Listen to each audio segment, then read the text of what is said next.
इस कार्यक्रम के पुण्यार्चक हैं श्री अशोक पहाड़िया, श्रीमती मंजू पहाड़िया, अनिरुद्ध पहाड़िया, सपना पहाड़िया, आश्विन पहाड़िया, पल्लवी पहाड़िया, आर्जव, अव्यान एवं अनाया पहाड़िया, श्रीमती सुमन जैन, श्री महेंद्र कुमार जैन काला, सब परिवार कोची, केरल।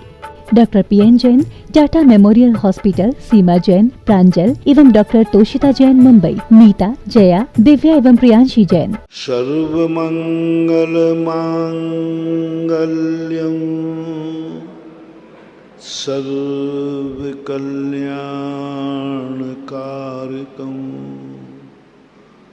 प्रधानं सर्वधर्माणां जैनं जयतु शासनम्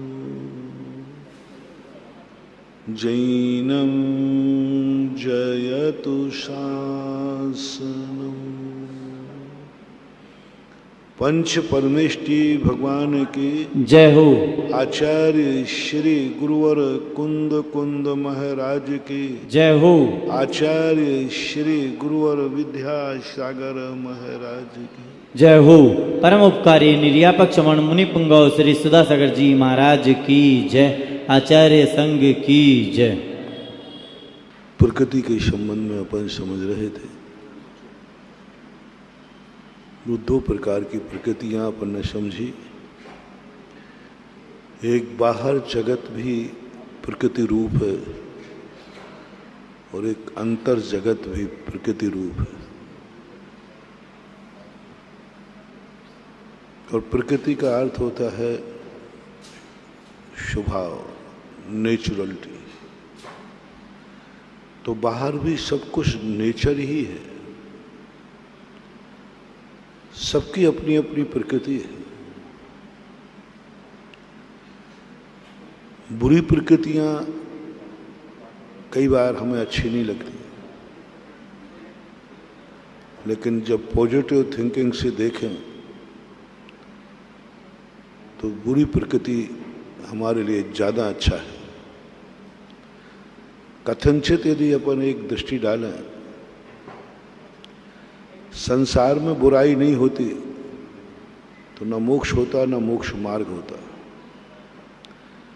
संसार में धोखाबाज दगाबाज नहीं होता, किसी को वैराग्य नहीं होता। कभी कभी दुख हमारे लिए अच्छे मार्ग पर चलने की प्रेरणा देता है। गुलों से खार बेहतर हैं जो आमन थाम लेते हैं, रकीबों से वो रकीब अच्छे जो जलकर नाम लेते हैं। फूलों से कभी कभी कांटे बहुत अच्छे होते हैं। कांटे हमें जगाते हैं, सावधान करते हैं, स्वयंभू शक्ति को जागृत करते हैं।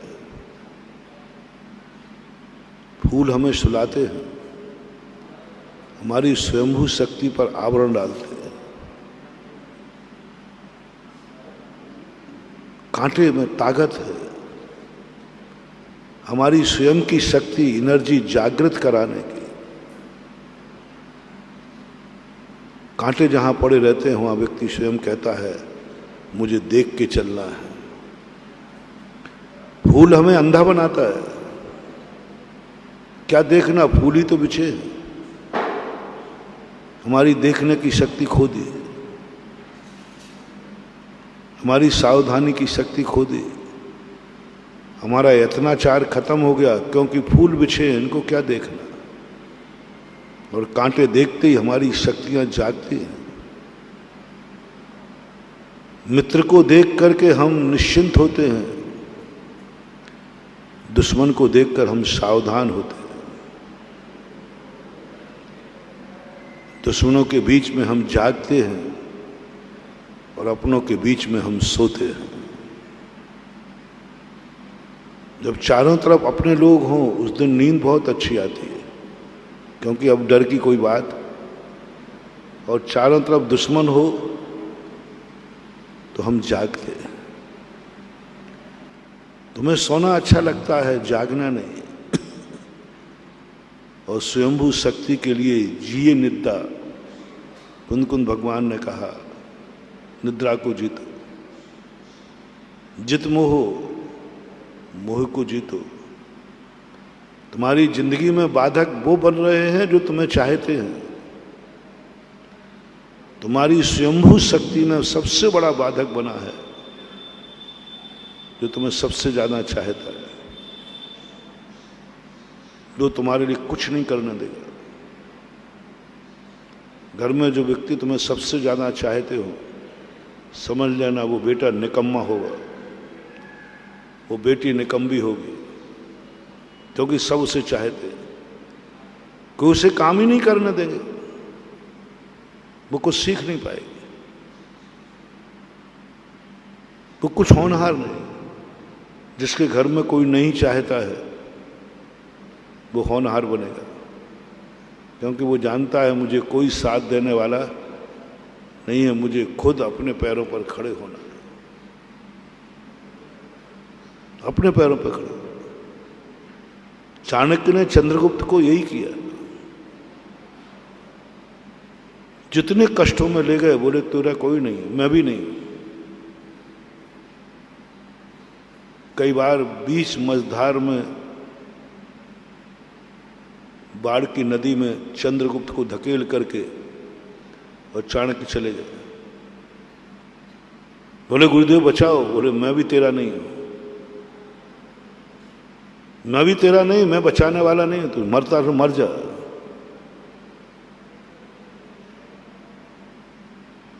चाणक्य ने कई बार, चंद्रगुप्त ने कई बार ऐसे निर्दयी गुरु को त्याग दिया। जो मौत के समय काम नहीं आएगा वो कम काम आएगा। मैं मर रहा हूं, डूब रहा हूं, वो कह रहा मैं नहीं बचाऊंगा, मरना हो तो मर जा। जब बड़े होने के बाद चंद्रगुप्त कहते हैं, गुरुदेव उस दिन यदि आप बचा लेते तो हम आज तक तैरना नहीं सीख पाते। तो चाणक्य ने पूछा,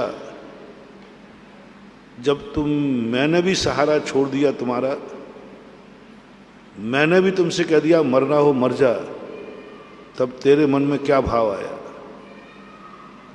बोले ये भाव आया, जब गुरु ही साथ नहीं दे रहा है तो अब दुनिया कौन शक्ति साथ देगी, बस मुझे ही जो कुछ है सब मुझे ही करना है, सब कुछ मुझे ही करना है, जो कुछ भी है। बस ये शक्ति मेरी जागृत हुई और मैंने हाथ पैर चलाए और मैं किनारे आ गया। चाणक्य कहते हैं, उस दिन मैं तुझे कूद के बचा लेता, तू सदा इस अहंकार में चला जाता। डरने की क्या बात है, गुरु बचा लेगा। तुम्हारी स्वयंभू शक्ति नहीं जागती, और यही आज हम सारी दुनिया में देखते। हमारी शक्तियों को वो छीन रहे हैं, हमारी शक्तियों को वो नहीं जो हमारे हितैषी हैं। इसे जैन दर्शन ने सबसे ज्यादा दुश्मन माना तो पुण्य को। कुंद स्वामी ने पाप की निंदा नहीं की, गजब। पूरे समय सार में पाप कर्म की निंदा नहीं की उन्होंने, पुण्य की निंदा की। किम होदि सुशीलो, वो जानते थे पाप कर्म के उदय में व्यक्ति सावधान रहता है। उन्होंने उसको सताया जो फूलों पे चल रहा है। कांटों पे चलने वाले को कहा इसका कुछ नहीं बिगड़ा, चलने दो। देखो कैसी माया। कुंद स्वामी उसे संभाल रहे हैं जो फूलों पे चल रहा है। कांटों पे चलने वाले को बोले कोई चिंता नहीं, वो संभला हुआ है, क्योंकि उसके रास्ते में कांटे। खतरा इसको है जिसके रास्ते में फूल है। पाप कर्म के उदय को धर्मात्मा बनाने की कोई जरूरत नहीं है, कर्म ही उसे धर्मात्मा बना देगा। जब बुरे दिन आते हैं तो उसे भगवान का नाम दिलाने की जरूरत नहीं, वो खुद ही ले रहा है, वो खुद ही ले रहा है, क्योंकि संकट में पड़ा है। उसे सभी जल्दी उठाने की जरूरत नहीं है, क्योंकि सारी रात सोया ही नहीं है। सावधानी की उसको जरूरत है। जो सब तरफ से पुण्य के उदय में डूबा है, और पुण्य का उदय उसके लिए इतना गाफिल कर रहा है, कुछ करने नहीं देता। बीत देशी नहीं कहा, बीत रागी कहा। देश को नहीं जीतना है, राग को जीतना है। देश कोई पसंद नहीं करता। क्रोध तुम ज्यादा देर नहीं कर सकते, घृणा तुम ज्यादा देर नहीं कर सकते। किसी से घृणा करोगे भी तो थोड़ी देर बाद थक जाओगे, लेकिन राग करते सारी जिंदगी निकल जाए, व्यक्ति थकता ही नहीं है, बल्कि जितना राग करता है राग बढ़ता है। जितना द्वेष करेंगे द्वेष घटेगा, जितना क्रोध करेंगे क्रोध घटेगा, और जितना लोभ करेंगे उतना लोभ बढ़ेगा। क्रोध घटता है जितना आप क्रोध करो, खूब जम के क्रोध करना, इतना क्रोध करना कि अपना दीवार से सिर फोड़ लेना। सिर फूटने के बाद गुस्सा उतर जाएगा। इसलिए जब गुरु अपन को न चाहे, समझ लेना अच्छे दिन आ रहे हैं। गुरु जब अपने पे विश्वास न करे फिर भी मुझे उपदेश देवे, समझ लेना अच्छे दिन आ रहे हैं। उपदेश ही देना बंद कर दे, बोलना ही बंद करे तो फिर खतरा है। उपदेश तो दे रहा है लेकिन विश्वास नहीं कर रहा है, समझ लेना अच्छे दिन आ रहे हैं। मंत्रों पर मंत्र मिल रहे हैं, मंत्रों पर मंत्र मिल रहे हैं, विश्वास नहीं कर रहा है। ये है दुनिया। और आज कल युग में सबसे ज्यादा वीक पॉइंट यही है कि हर शिष्य गुरु को खुश करने में लगा है, हर शिष्य गुरु को विश्वास में लेने को लगा है। हर शिष्य सोच रहा है गुरु मेरे पर विश्वास करे, यदि गुरु ने मेरे ऊपर विश्वास कर लिया तो मेरा बेड़ा पार है। तुम कभी स्वयंभू शक्ति जागृत नहीं कर पाओगे, क्योंकि तुम्हें एक अहंकार है कि मेरे साथ एक गुरु है जो सर्वशक्तिमान है। मेरे साथ वो गुरु है जो सर्वशक्तिमान है, जिसके रहते हुए हमारा कोई बाल बांका नहीं कर सकता। यही कमजोरी तुम्हारी जिंदगी का नाश कर देगी। शक्तिमान गुरु को पाना तो है, लेकिन उस गुरु के भरोसे नहीं रहना। वो जो कहे उसका भरोसा करो, जो कहे उसका भरोसा करो। हमें भगवान जैन दर्शन ने, महावीर ने क्यों हाथ पे हाथ रख के बैठ गए? महावीर आशीर्वाद की मुद्रा क्यों नहीं बनाते? महावीर आलम्बन क्यों नहीं देते? महावीर ने कहा मैं अपने शिष्य को निकम्मा नहीं बनाऊंगा। क्या गजब की कैसे सोचा होगा, कैसे सोचा होगा? ऐसे करुणावान, ऐसे दयावान, जिनकी इतनी बड़ी करुणा कि उनकी मां ने घास पर पैर रख दिया तो उनकी पीठ पर निशान पड़ गया। यानी चींटी पर पैर रखा, निशान उन पर पड़ गया। इतनी करुणावान, अहिंसा का पुजारी, हाथ नहीं उठा रहा है, और उसके हाथ में इतनी ताकत है, हाथ तो छोड़ो, आंख भी उठा ले वे तो इतनी ताकत है कि दुनिया का हर संकट दूर हो सकता है, हर संकट दूर हो सकता है। महावीर स्वामी के पास 63 रिद्धियां थी, केवल ज्ञान के बाद पूरी हो गई 64 की 64, लेकिन एक दृष्टि रिद्धि थी, दृष्टि निर्विष रिद्धि, स्पर्श रिद्धि, ना जाने कितने। यदि महावीर स्वामी अपने संसार में आंख उठा के देख लें, दुनिया की कोई ताकत नहीं है जो दुनिया में कोई प्रलय ला सके। आंख उठा दे देख लें, नदी का पानी रुक जाएगा, आकाश के बादल रुक जाएंगे, कुछ नहीं हो सकता।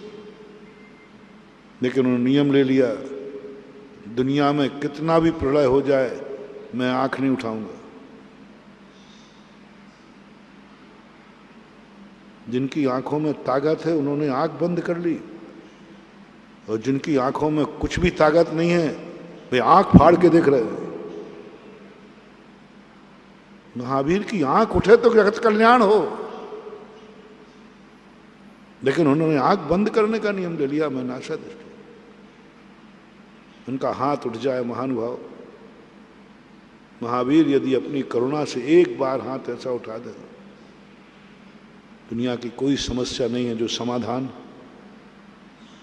उस हाथ में इतनी ताकत है। लेकिन वो नियम लेके बैठ गए, मैं हाथ नहीं उठाऊंगा। महावीर ने कभी किसी को आशीर्वाद नहीं दिया, क्योंकि उनके आशीर्वाद में ताकत थी। उनके आशीर्वाद में ताकत थी और उन्होंने आशीर्वाद देना बंद कर लिया। दुनिया ने इसकी बड़ी आलोचना की, बड़ी आलोचना की। बड़े बड़े फिलॉसफर इसकी आलोचना करते हैं।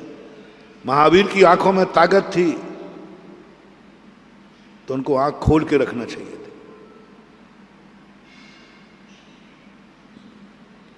खोल के रखना चाहिए थी। प्रशंसा उसकी की, देखो ऐसी मां होना चाहिए जिन्होंने जिंदगी भर आंख बंद करके रहने का नियम लिया। जब ममता की बात आई तो सारे नियम तोड़ करके आंख खोल दी गंधारी ने। ऐसी चाहते हो ना? बोलो। आपके ऊपर जब खूब संकट आया और मां तुम्हारी अपनी प्रतिज्ञा तोड़ करके तुम्हारे साथ हो जाए तो तुम्हें कैसा लगेगा? अच्छा लगेगा। मां मुझे कितना चाहती है, देखो अपना नियम भी तोड़ दिया। दुर्योधन कहीं के, ये दुर्योधन को बहुत अच्छा लगा। दुर्योधन को बहुत अच्छा लगा। मेरी मां कितनी अच्छी है, मेरी मां कितना चाहती है कि मां ने मेरे खातिर आंखों की पट्टी, अपना नियम तोड़ दिया, अपने जीवन की कोई चिंता नहीं की। दुर्योधन मां के प्रति कृतज्ञ हो गया। और उस स्थान पर यदि धर्मराज होते और कुंती ने ऐसा नियम लेकर तोड़ने की बात कही होती तो धर्मराज रो पड़ते, मैंने ऐसा कैसा पाप किया जो ऐसी मां पाई। तू मेरे लिए नियम तोड़ेगी? मां मुझे धिक्कार है तेरा बेटा होने पर, जो मां को नियम तो नहीं दे सका, मां का नियम तोड़वा दिया। ज्ञानी व्यक्ति बस यही सोचता है कि मेरे कारण मां तेरा नियम टूटेगा, व्रत टूटेगा। मां मैंने कौन सा पाप किया जो तू मेरे को इतना चाहेगी कि मेरे से बड़ा नियम हो गया, मैं नियम से बड़ा हो गया, तू नियम तोड़ेगी। धर्मराज खुश नहीं होते, रो पड़ते। और दुनिया की यही नीति है, जब कोई तुम्हारे लिए सारे नियम, सारे उसूल तोड़ दे, तुम खुश हो गए, तुम्हारे लिए खुशी हो गई। यदि महाराज सामायिक में बैठे और आप जल्दी जा रहे हो और तुम्हें नमोस्तु करके आशीर्वाद जरूर लेना है, और जब तक आचार्य महाराज जी हैं जो हैं सामायिक से उठेंगे आपकी गाड़ी चूक जाएगी। आप इंटरव्यू में जा रहे हैं, महाराज को पता चला, करुणा आई, 2 बजे तक तो रुक नहीं पाएगा, इंटरव्यू खत्म हो जाएगा। सामायिक छोड़ करके उन्हें आशीर्वाद दे दिया। करुणा आ गई, दया आ गई, सामायिक बैठ चुके थे, आशीर्वाद दे। कैसा लगा आपको नरेश बाबू? अरे मजा आ गया, महाराज जी ने मेरे लिए सामायिक छोड़ दी। अरे महाराज जी ने मेरे लिए, आज पता चला गुरुजी कितना चाहते, सामायिक छोड़ दी, बैठ गए थे। लेकिन मेरी समस्या सुनते ही, ओ भगवान, ऐसा गुरु कद सी है, कहाँ मिलेगा, कब मिलेगा?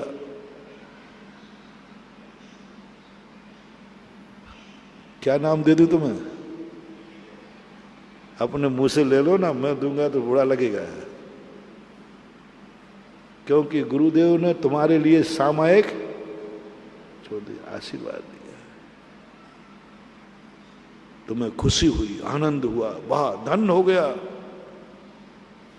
बस समझ लेना मैं दुर्योधन हूं। दुर्योधन, निश्चित समझना मैं दुर्योधन हूं,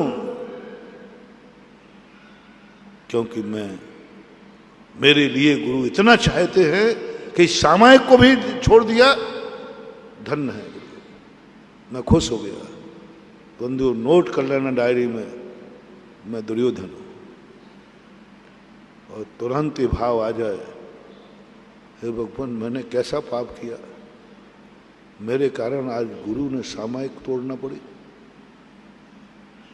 मैं गुरु को सामायिक तो नहीं करा सका, लेकिन मेरे कारण सामायिक टूट गई। जरूर मैंने कोई पूर्व जन्म में पाप किया है, जरूर मेरे जिंदगी में बहुत बड़ा पाप हुआ है, आज मेरे कारण गुरु की सामायिक टूट गई। ऐसा परिणाम यदि तुम्हें आ जाए, निश्चित लिख लेना तुम धर्मराज हो, धर्म शिरोमणि हो, तुमने समझ लिया सत्य धर्म क्या है। ये नीतियां सीधी नीतियां नहीं, ये वो नीतियां हैं जिन नीतियों को संसार पसंद नहीं करता। इन नीतियों के लिए संसारी व्यक्ति कहता है मुझे पसंद नहीं, मुझे तो वो पसंद है कि गुरु मेरे लिए सामायिक छोड़ दे और आशीर्वाद दे, यही पसंद है। और यही सबसे बड़ा कलंक है, सबसे बड़ा। दुर्योधन को यही खुशी हुई, माने नियम तोड़ दिया। हम खुश हो जाएंगे जिस दिन महावीर आशीर्वाद दे देगा। बहुत बड़ी ताकत बता रहा हूं, जगत कल्याण करने की ताकत। अपने हाथ में तो कुछ भी नहीं है, आशीर्वाद दिए रहते दिन भर। कई लोग तो नमोस्तु के पहले ही आशीर्वाद दे देते। और वो शक्तिमान है जिसके आशीर्वाद में ताकत है। और आज तक दुनिया दुखी है। महावीर के समय भी दुनिया दुखी थी, उनके भक्त दुखी थे, उनके चेले दुखी थे, फिर भी उन्होंने हाथ नहीं उठाया। क्यों? क्यों? इतना बड़ा करुणावान हाथ क्यों नहीं उठा रहा है? उसका क्या बिगड़ता है? उसका क्या बिगड़ता है? हमारी बिगड़ी सुधरती है। उनको इतना हाथ उठाने में कुछ नहीं बिगड़ता बंधु, लेकिन अपनी तो बिगड़ी सुधर जाती है। महावीर कहते नहीं, इसकी तो बिगड़ी तो सुधर जाएगी, लेकिन ये सदा भक्त बना रहेगा, कभी भगवान नहीं बन पाएगा। इसकी स्वयंभू शक्ति नहीं जागेगी। जब भी संकट आएगा मेरा आशीर्वाद ले लेगा, निकम्बा हो जाएगा, कोई करने की जरूरत नहीं है। कुछ सावधानी, गुरु का आशीर्वाद, भगवान महावीर का चेला हूं, उनके आशीर्वाद में ताकत है, ये कभी स्वयंभू नहीं बन पाए। महाभारत का एक प्रसंग याद आ गया। मैं आज उस दिशा की तरफ तुम्हें ले जा रहा हूं जिन जिन भरोसों पर तुमने अपनी जिंदगी की नैया डाल दी है, तुम्हारी नैया डूबेगी। महाभारत का एक प्रसंग, वैष्णव दर्शन के अनुसार भीष्म पितामह गंगा पुत्र थे। जब भी वो टेंशन में आते थे तो गंगा किनारे पहुंच जाते थे और गंगा मैया को पुकार देते। गंगा मैया वैष्णव दर्शन के अनुसार है, जैन दर्शन के जैन दर्शन में भी गंगा के पुत्र थे, लेकिन नदी के नहीं, गंगा नाम की माता थी उनके, गंगा नाम की माता थी, उसके पुत्र थे, नदी के नहीं। लेकिन फिर भी दोनों का एक ही प्रसंग। जब भी गांगे को टेंशन होता, माँ के पास पहुंच जाते, माँ मुझे समाधान करो, मुझे समाधान करो। माँ कर देती, बेचारी ममता से भरी हुई, लेकिन अच्छी माँ थी। जब जब संकट के कारण गांगे माँ के पास जाते, माँ दुखी हो जाती, मैंने कैसा बेटा पाया, ये मेरे पराधीन है, बार बार मेरे से पूछता है, मेरे बिना पूछे कुछ करते ही नहीं। अंत में जब विकट समस्या पर खड़े हो गई, महाभारत के युद्ध का शंखनाद हो गया और भीष्मता चाहे देख रहे थे कि मुझे सत्य के विरोध में लड़ना पड़ेगा और अन्याय के पक्ष में लड़ना पड़ेगा, मैं क्या करूं? प्रतिज्ञा है कि मैं हस्तिनापुर की गद्दी का कभी साथ नहीं दूंगा, और हस्तिनापुर की गद्दी तो अन्याय की तरफ जा रही है। तो बस आदत थी उनकी, मैया के पास, मैया ने पुकारा, जो गंगा ने, माता ने कार्तिक के भीष्मतामह को फटकारा, क्या बोलती गंगा, मैंने कौन जैसा पाप किया है कि तेरे जैसे बेटे को जन्म दिया है। मैं आज अपनी कूख पर लज्जित हूं। बहुत कठोर शब्दों का प्रयोग किया, मैंने पाप किया है जो तेरे जैसे बेटे को जन्म दिया। बूढ़ा हो गया, सफेद बाल हो गए, आज तक भी समस्या समाधान करने की ताकत नहीं जागी। आज भी तू पंगु है, आज भी तू लंगड़ा है, आज भी तू मां के सहारे पर जी रहा है। यदि तुम्हारा बेटा बचपन में गोदी में रहता है माता, और जिंदगी भर ही वो चलना ही नहीं सीखे, तो तुम्हें खुशी होगी कि दुख? वो बुरा थोड़ी गोदी में पड़ा रहेगा हमेशा। नहीं, अच्छी माँ एक ही चाहती है, जितनी जल्दी हो ये गोदी का सहारा छोड़कर अपने पैरों पर खड़ा हो। बहुत बड़ी शिक्षा है महानुभाव। एक माँ अपने बेटे को ऐसे संकट पर फटकार रही है जहां मौत का सवाल है, जीवन और मरण का सवाल है, जहां सत्य सत्य का सवाल है। आज के बाद तू मरे चाहे जिंदा रहे, यदि तू मेरी आत्मा को शांति देना चाहता है, मेरा दूध पिया है, तो कैसी भी जिंदगी की समस्या आ जाए, स्वयं सुलटाना, स्वयं सुलटाना। यदि उस समस्या में तू मर भी जाएगा तो मुझे खुशी होगी कि मेरा बेटा समस्या सुलझाने में प्रयास तो किया। उस समय सारे लोगों को अच्छा नहीं लगा, लेकिन मां ने उस समय ये शिक्षा दे दी कि मेरे कारण से तू स्वयंभू नहीं बन पा रहा है, मेरी चाहत से तू स्वयंभू नहीं बन पा रहा है, मेरे राग भाव के कारण से स्वयंभू नहीं बन पा रहा है। इसलिए महानुभाव, यदि अपनों के तुम हितैषी हो तो उनके ऊपर अविश्वास करना शुरू करो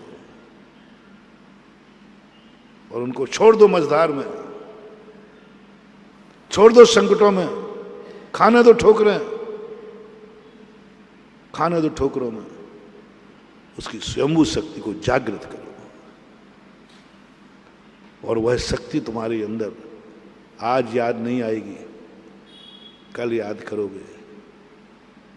जब तुम अपने पैरों से चलना सीखोगे, जब स्वयं सोचना सीखोगे, जब तुम्हारी अंदर की ऐसी शक्तियां जागेगी जिस शक्ति तुम्हारी होगी, तुम्हारे साथ होगी। जहां गुरु साथ नहीं देगा वहां गुरु की बताई हुई नीति साथ होगी, नीति साथ। आज महावीर अपने साथ नहीं है। हम महावीर के भरोसे बैठे रहते तो डूब जाते। लेकिन महावीर ने कहा मेरे भरोसे मत रहना, मैं धोखा दे सकता हूं? तुम सो के उठ नहीं पाओगे और मैं चला जाऊंगा। कल शाम को सब सोए थे अच्छी तरह से, सबने शाम को डिस्कशन किया था, हमारी ये समस्या है, हमारी ये समस्या है, हमारी ये समस्या है। सुबह चलेंगे समोषण में, सब ठीक कर लेंगे।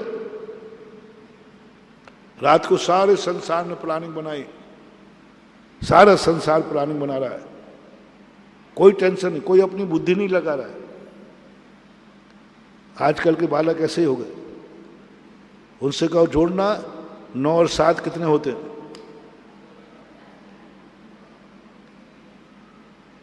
स्वयंभू शक्ति खत्म कर दी किसने? Mobile, computer. स्वयंभू शक्ति खत्म कर दी और मोबाइल बिगड़ गया तो 9, 7, 16 होते हैं और उसमें 17 आ गए तो हो गया कबाड़, हो गया कबाड़। क्योंकि यंत्र का कोई भरोसा नहीं, वो कब धोखा दे दे कोई भरोसा नहीं। मेरे साथ हुआ एक बार,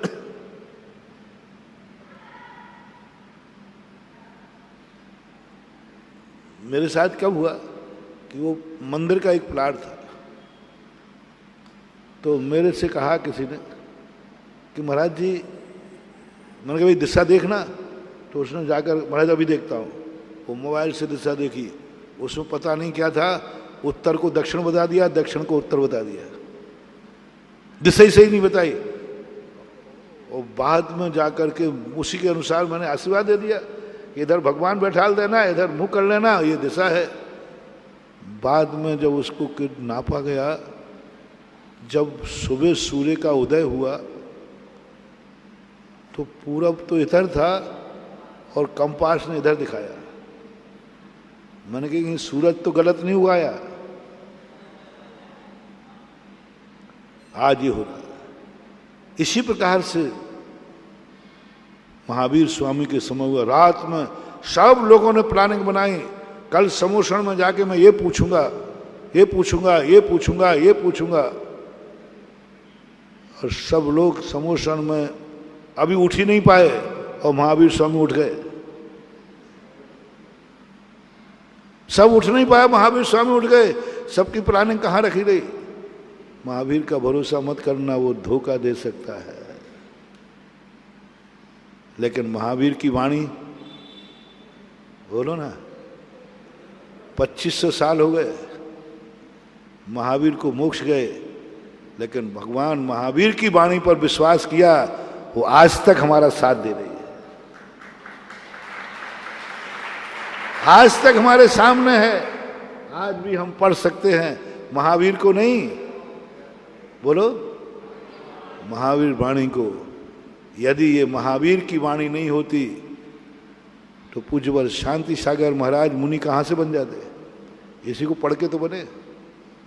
महावीर तो थे ही नहीं।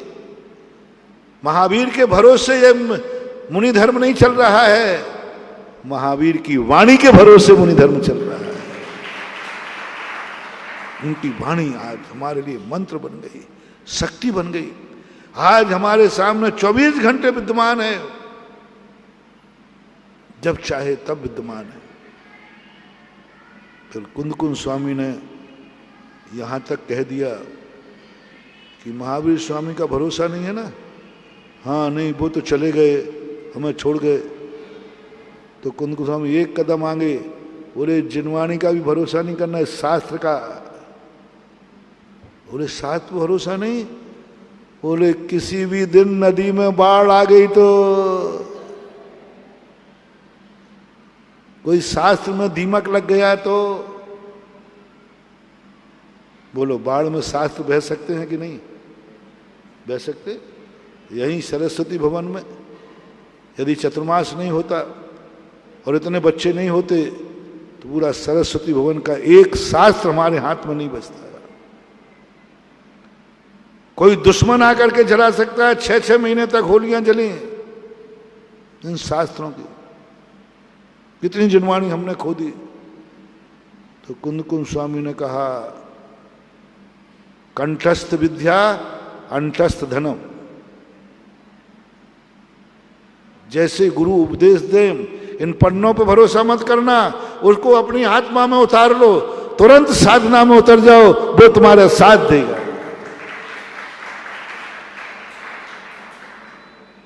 दो 2000 वर्ष पहले के शिष्य ऐसे ही होते थे, वे ऐसे प्यासे होते थे,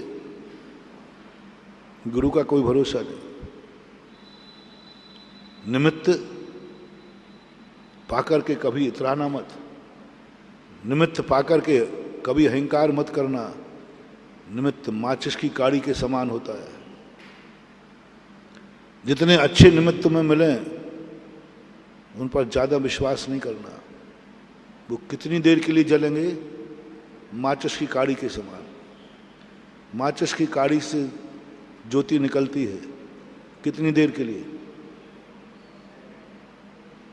अब होशियारी क्या है? महाराज माचिस की काड़ी बड़ी कर लूं, कितनी बड़ी करोगे? उसका अंत है। ज्ञानी कहता है माचिस की काड़ी का भरोसा नहीं करना, इस माचिस की काड़ी से तुरंत दीपक जला लो, पूरी जिंदगी भर जलाएगा, वो हमारा होगा, वो दीपक हमारा होगा, मैं खुद होऊंगा दीपक। ज्ञान ज्योति। कुंदकुंज स्वामी ने समझ दिया, इस पर भरोसा मत करना, ये शब्द हैं।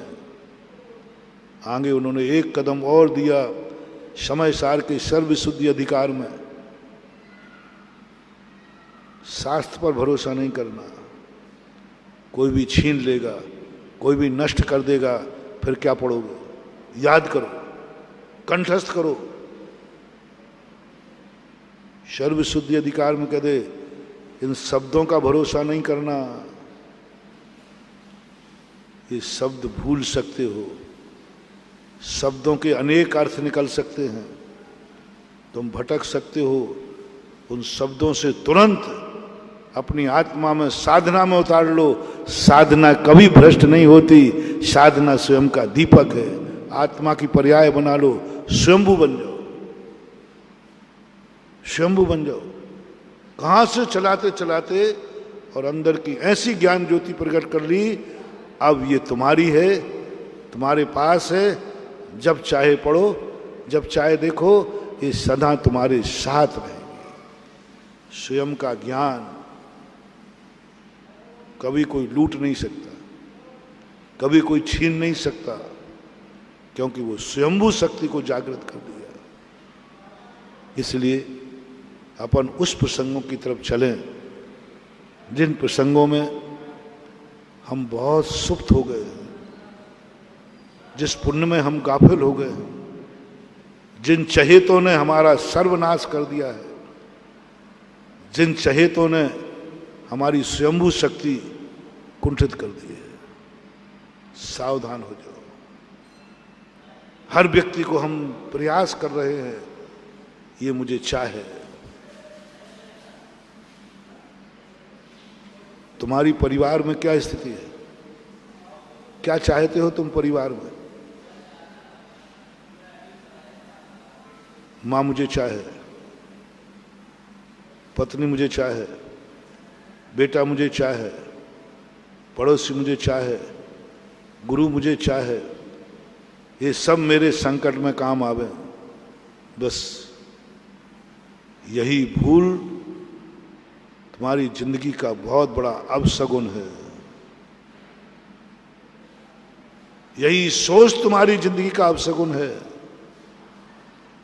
यही जो सोच तुम्हारी जिंदगी का निकम्बापन है, यही सोच तुम्हारी जिंदगी में अंधकार बन के आ रहा है। उजेला खत्म होने वाला है, उजेला खत्म होने वाला है। सावधान हो जाना। मैंने पहले ही कहा था, सारा संसार को अंधा कहा। क्रोध से अंधा नहीं, मोह से अंधा है। ये अंधे कर देंगे तुम्हें और तुम अंधे बन करके और बीच मझधार में छोड़ देंगे, तुम्हें कोई रास्ता ठिकाने वाला नहीं मिलेगा। भाव ना खाओ, भगवान मेरे रास्ते में फूल नहीं कांटे चाहिए, क्योंकि फूल सुलाते हैं, कांटे जगाते हैं। फूल जहां रहते वहां तुम नीचे देख के चलते हो कि कांटे जहां होते, तो जगावे वो दुश्मन, जो सुलावे वो मित्र, यह भूल कभी मत करना। भावना भाव कि मुझे कोई नहीं चाहे, मुझे किसी चाहत की जरूरत नहीं है। जिस घर में किसी को कोई नहीं चाहता, वो व्यक्ति निखर करके सर्वशक्तिमान स्वयंभू बनता है। यही महावीर ने अपने मुनि को कहा, तुम किसी को मत चाहो और जंगलों में भाग जाओ जहां कोई तुम्हें ना चाह पाए। तुम किसी को मत देखो, कोई तुम्हें ना देख पाए।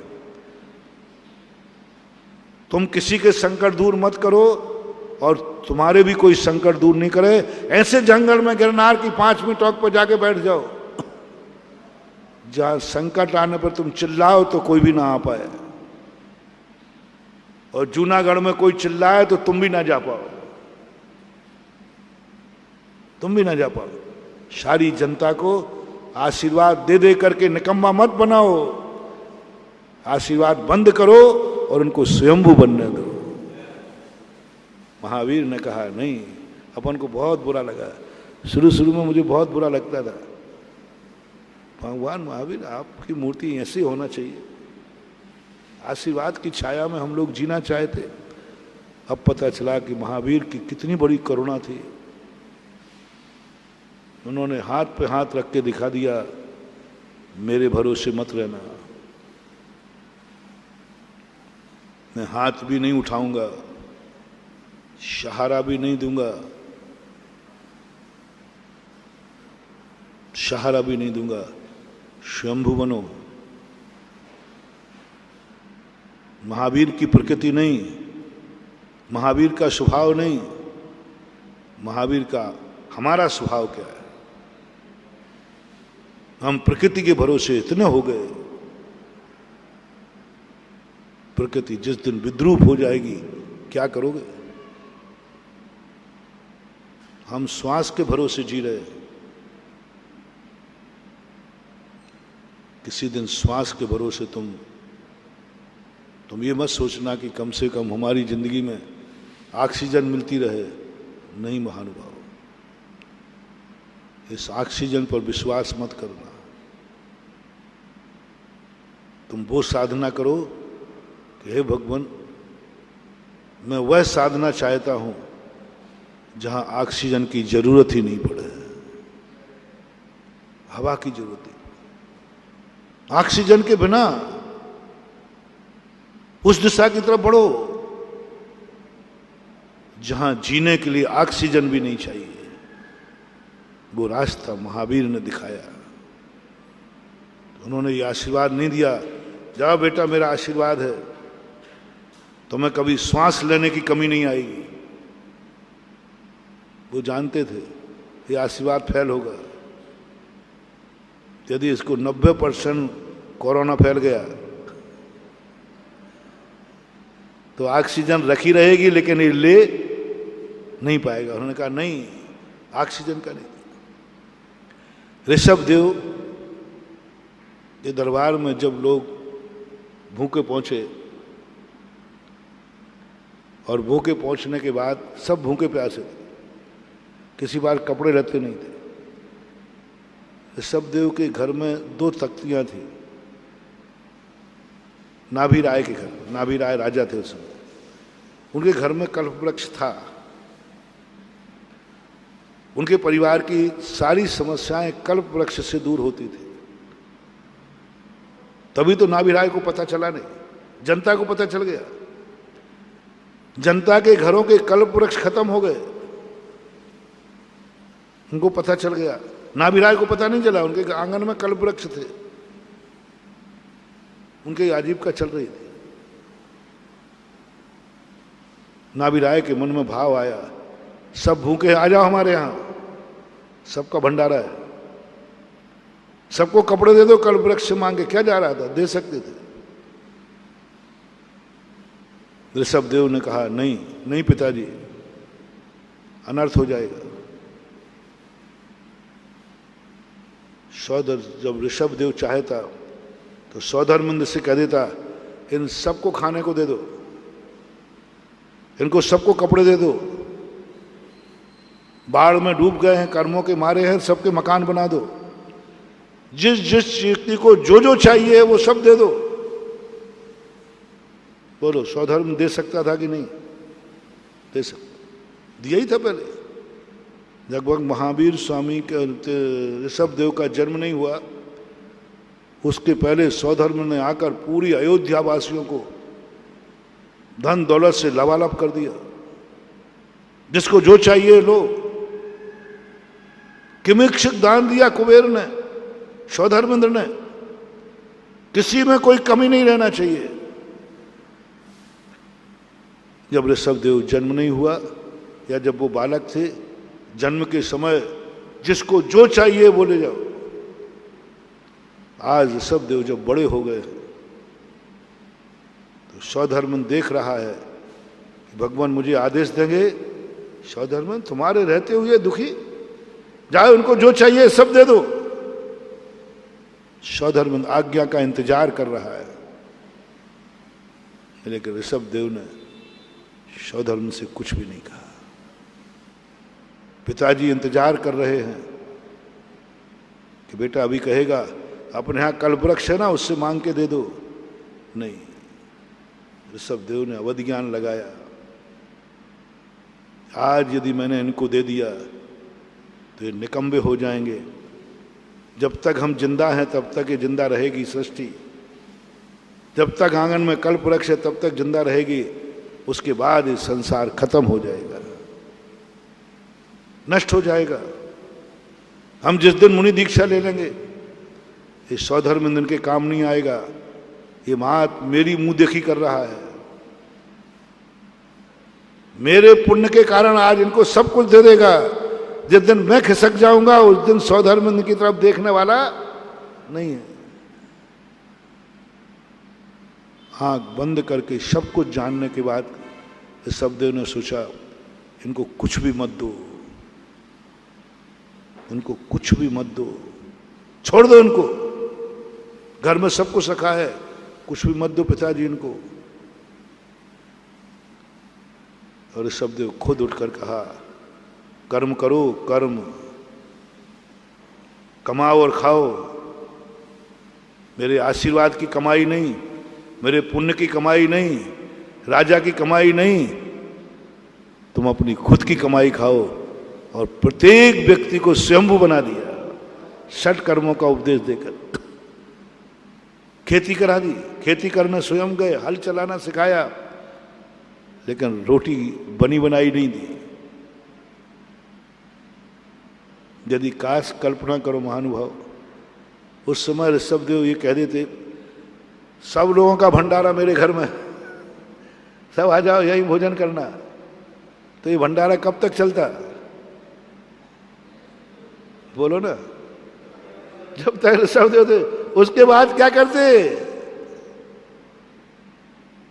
ऋषभदेव ने दूरदृष्टि, लोगों को बुरा लगा इनके पास सब कुछ होकर नहीं दे रहे हैं, लेकिन वो जानते थे। उन्होंने कहा नहीं, मैं अपने एहसान के नीचे तुम्हें नहीं दबाना चाहता हूं, तुम्हारी रोटी स्वयं की होगी। और खेत पे मेहनत कराया। बोलो ऋषभदेव कब तक काम आते? और ऋषभदेव का उपदेश, एक कोड़ा कोड़ी सागर वर्ष हो गए, आज तक रोटी दे रहा है। बोलो ऋषभदेव बड़े हैं या ऋषभदेव का उपदेश बड़ा है? उपदेश आज तक करोड़ों सागरों के बाद भी आज लोग किसान खेती कर रहे हैं, व्यापार व्यापारी कर रहा है, भगवान सिद्धालय में चले गए फिर भी आज अपनी आजीविका चल रही है। इसलिए भगवान के भरोसे नहीं, भगवान जो रास्ता बताए उस रास्ते पे भरोसा करो।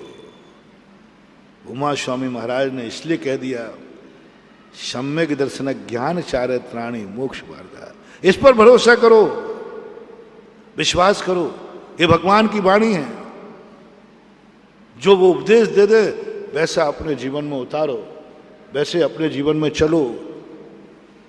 अपने जीवन में भक्तिवाद में यही तो अंतर है।